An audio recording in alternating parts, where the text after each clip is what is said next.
अस्सलाम वालेकुम एवरीवन। आज की वीडियो में हम बात करने जा रहे हैं कुवैत के 2025 के टूरिस्ट वीज़े के 4 नई कैटेगरीज़ के बारे में।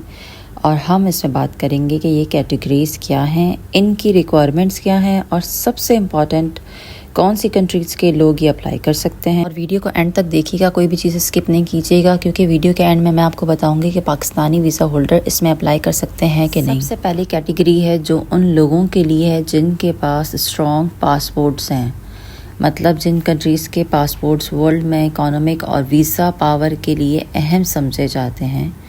इस कंट्री में आपको मिलता है वाइड रेंज सिंगल एंट्री या मल्टीपल एंट्री वीज़ास, और आप 30 दिन से लेकर 360 दिन तक स्टे कर सकते हैं। कुछ वीज़ा 6 महीने, 6 महीने या 1 साल तक के लिए भी वैलिड हो सकते हैं। और ये category UK, US, Canada, Australia के नेशनल्स के लिए बेस्ट है जिनकी इकोनॉमिक स्टेबिलिटी स्ट्रॉन्ग है, और ये कंट्रीज़ कैटेगरी 1 में आती हैं। और इसके बाद बात करते हैं कैटेगरी 2 की। कैटेगरी 2 में जिन लोगों को शामिल किया गया है वो हैं जीसीसी कंट्रीज़ हैं, जो कि जिनमें शामिल होते हैं Saudi Arabia, UAE, Qatar, Bahrain, Oman के सिटीजन्स या रेसिडेंट्स हैं, या फिर holders of valid US, UK या शेंजन वीज़ास होते हैं।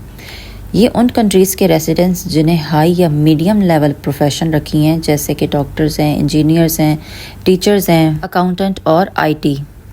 मतलब ये है कि mostly medium to high level profession को अलाउ किया जाता है इसमें। और इसके साथ साथ कुवैत ने अगस्त 2025 में ये भी अनाउंस किया है कि जीसीसी फॉरेन रेसिडेंट्स अब वीज़ा ऑन अराइवल के ज़रिए अपनी ट्रैवल कर सकते हैं विदाउट प्री एप्लीकेशन के। 90 डे वीज़ा मिलता है अराइवल पर, बस उनके पास वैलिड जीसीसी रेसिडेंसी परमिट होना चाहिए विथ एटलीस्ट 6 मंथ रिमेनिंग। और अगली कैटेगरी है कैटेगरी 3, जो अभी तक अंडर रिव्यू है, यानी कि उसका अभी तक फाइनल डिसीजन नहीं हुआ। और ये उन एप्लीकेंट्स के लिए होगी जो कैटेगरी 1 या कैटेगरी 2 में नहीं आते। मतलब इसमें वो कंट्रीज़ शामिल होंगी जो कैटेगरी 1 में या कैटेगरी 2 में नहीं थी। और एलिजिबिलिटी के लिए उन्हें अपना फाइनेंशियल प्रूफ देना होगा, जैसे कि बैंक स्टेटमेंट। और इस पर अभी फाइनेंशियल डिसीजन लिया जा रहा है, अभी कुछ फाइनल नहीं हुआ इस पर। और यानी कि अगर आप इन कंट्रीज़ से आते हैं जो कि कैटेगरी 1 में या कैटेगरी 2 में नहीं आती, तो आपको कैटेगरी 3 के थ्रू अप्लाई कर सकते हैं। और ये तभी अप्लाई कर सकते हैं जब आप फाइनल गाइडलाइंस रिलीज़ हो जाएंगी। और इसके बाद बात करते हैं कैटेगरी 4 की। कैटेगरी 4 स्पेशल उन लोगों के लिए है जो स्पेसिफिक इवेंट्स में जा रहे हैं, जैसे कॉन्फ्रेंस, एग्जीबिशन, स्पोर्ट्स टूर्नामेंट्स जैसे कि वर्ल्ड कप होते हैं या गल्फ कप होते हैं। और इसका वीज़ा ड्यूरेशन और कंडीशन हर इवेंट के रिक्वायरमेंट्स के मुताबिक डिसाइड किया जाता है या डिसाइड होगा। मतलब अगर आप कुवैत में कोई इंटरनेशनल इवेंट अटेंड करने जा रहे हैं तो आप कैटेगरी 4 के तहत वीज़ा ले सकते हैं, जो कि उस इवेंट के लिए टेलर होता है। और इसके बाद बात करते हैं कि कौन अप्लाई कर सकता है। कैटेगरी 1 में develop countries, strong passport holders, जैसे कि मैंने बताया था यूएस, यूके, कनाडा, ऑस्ट्रेलिया, ये कंट्रीज़ जो हैं इसमें अप्लाई कर सकती हैं। सिंगल और मल्टीपल एंट्रीज़ भी कर सकती हैं। इन्हें 30 दिन का या 360 दिन का भी इनको वीज़ा मिल सकता है। और कैटेगरी 2 में GCC residents with professional status, UK, US, Schengen visas holders, ये अप्लाई कर सकते हैं कैटेगरी 2 में।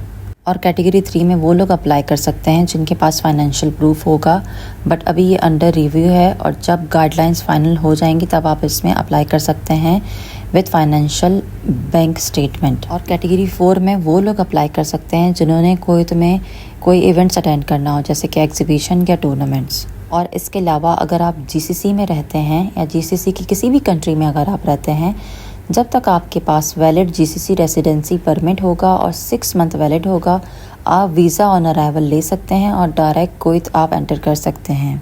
अच्छा, एक इम्पॉर्टेंट सवाल जो बहुत लोग करते हैं कि अगर हम पाकिस्तानी पासपोर्ट होल्डर्स हैं और हम जीसीसी के किसी भी कंट्रीज़ में रहते हैं, या हम जो है ओमान में रहते हैं, Saudi Arabia, UAE, Qatar, Bahrain, यानी हम किसी भी कंट्री के जो है हम रिहायशी हैं, तो क्या हम कुवैत के टूरिस्ट वीज़ा ले सकते हैं कि नहीं। तो मैं आपको बताती हूँ कि अगस्त 2025 की अपडेट के मुताबिक कुवैत ने अनाउंस किया है कि जीसीसी फॉरेन रेसिडेंट्स, चाहे उनका पासपोर्ट पाकिस्तानी हो या किसी और एशियन या अफ्रीकन कंट्री का, वीज़ा ऑन अराइवल के लिए एलिजिबल हैं। बस कुछ शर्तें हैं, जैसे कि वैलिड जीसीसी रेसिडेंसी परमिट होना ज़रूरी है, आपके रेसिडेंस परमिट पर मिनिमम 6 मंथ वैलिडिटी होनी चाहिए।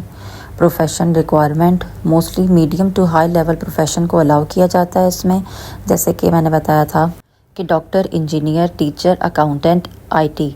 लो कैटेगरी प्रोफेशंस यानी कि लेबर, हाउसमेड, ड्राइवर को नॉर्मली टूरिस्ट वीज़ा नहीं मिलता अभी। और इसके साथ साथ ट्रैवल डॉक्यूमेंट्स में आपके पास valid Pakistani passport, at least 6 month की वैलिडिटी होना ज़रूरी है, रिटर्न टिकट्स और होटल बुकिंग या अकोमोडेशन प्रूफ।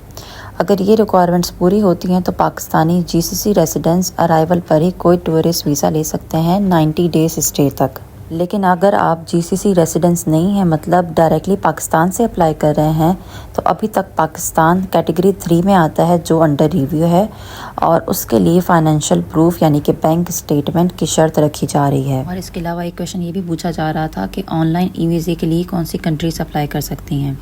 तो कुवैत का online tourist e visa apply करने का सिस्टम अवेलेबल है, और ये मोस्टली उन कंट्रीज़ के लिए है जो वीज़ा ऑन अराइवल या वीज़ा फ्री कैटेगरी में आता है। और इसमें कौन अप्लाई कर सकता है, यानी कौन सी कंट्रीज़ अप्लाई कर सकती हैं। इसमें जीसीसी की कंट्रीज़ अप्लाई कर सकती हैं, जो कि मैंने आपको बताई हैं। कुछ वेस्टर्न कंट्रीज़ हैं जैसे कि यूएसए, कनाडा, ऑस्ट्रेलिया, न्यूजीलैंड। कुछ एशियन कंट्रीज़ हैं जैसे Japan, south Korea, Malaysia, Singapore वगैरह। और इसके अलावा अगर आप जीसीसी के किसी भी कंट्रीज़ में रहते हैं या उनके वैलिड रेसिडेंस परमिट होल्डर हैं, जैसे कि अगर आप पाकिस्तानी हैं लेकिन यूएई, सऊदीया या कतर की वैलिड रेसिडेंसी रखते हैं, तो भी आप कुवैत के लिए ई वीज़ा अप्लाई कर सकते हैं। लेकिन अगर आप डायरेक्ट पाकिस्तानी, इंडिया, बांग्लादेशी, नेपाली और श्रीलंकन पासपोर्ट होल्डर्स बिना जीसीसी रेसिडेंसी के ऑनलाइन ई वीज़ा अप्लाई नहीं कर सकते, क्योंकि उनको नॉर्मली एम्बेसी से अप्लाई करना पड़ता है। और इसके अलावा जीसीसी यूनिफाइड टूरिस्ट वीज़ा भी कमिंग सून है, जैसे कि शेंजन वीज़ास होते हैं, ये भी इसी तरह होगा। और ये जो है 6 जो जीसीसी कंट्रीज़ हैं उनको ट्रैवल के लिए अलाउ किया जाएगा, और ये एक्सपेक्टेड है कि ये 2025 के एंड में या 2026 के स्टार्टिंग में ये लॉन्च कर दिया जाएगा। और इसमें जो है आप 30 से लेकर 90 डेज़ तक आप स्टे कर सकते हैं, और इसमें सिंगल और मल्टीपल एंट्रीज़ के ऑप्शन भी होंगे। तो ये थी सारी डिटेल वीडियो जो कि मैंने आपके साथ शेयर की है, और कुछ क्वेश्चंस थे जिनके आंसर मैंने किए हैं। तो अगर आपको ये वीडियो हेल्पफुल लगी हो तो लाइक ज़रूर कीजिएगा, और कमेंट करके बताइएगा कि आप कौन से वीज़ा कैटेगरी में एलिजिबल हैं या कौन सी कंट्री से रिलेट करते हैं आप, और सब्सक्राइब करना ना भूलें। मिलते हैं नेक्स्ट वीडियो में। अल्लाह हाफिज़।